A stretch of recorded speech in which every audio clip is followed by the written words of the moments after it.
1971 সালে যে মূল্যবোধকে বুকে ধারণ করে আমাদের গণমানুষ যুদ্ধ করেছিল, সেই মূল্যবোধকে বহু বছর পরে আবার জেনারেশন জি, যে প্রজন্ম জি, নতুনভাবে আমাদেরকে দেখতে শিখিয়েছে।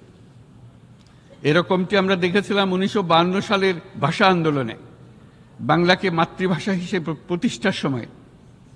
বাংলাদেশের এই অভ্যুত্থান আগামী দিনগুলোতে বিশ্বের বিভিন্ন প্রান্তে মানুষকে মুক্তি ও ন্যায় বিচারের পক্ষে দাঁড়াতে প্রেরণা যোগাবে।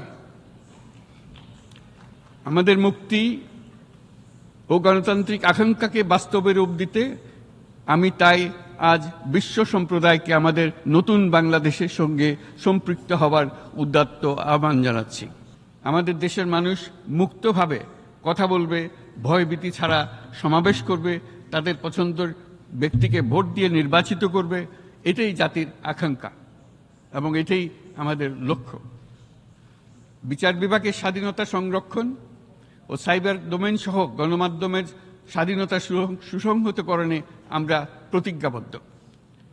আমাদের একজন কৃষক বা একজন শ্রমিকের সন্তানও যেন সমাজের সর্বোচ্চ শিখরে পৌঁছতে পারে, সেই লক্ষ্যে বিশালকার অবকাঠামো নির্মাণের বদলে স্বাস্থ্য ও শিক্ষা খাতে বরাদ্দ বৃদ্ধির আমরা গুরুত্ব আরোপ করছি।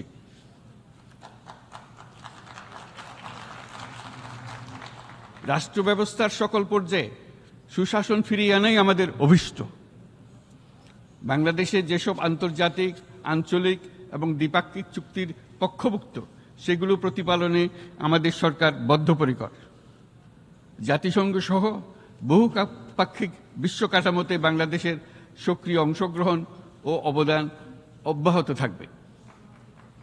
পারস্পরিক শ্রদ্ধাবোধ, মর্যাদা ও স্বার্থরক্ষণের ভিত্তিতে বাংলাদেশ বিশ্বের সকল রাষ্ট্রের সাথে বন্ধুত্বপূর্ণ সম্পর্ক বজায় রাখবে।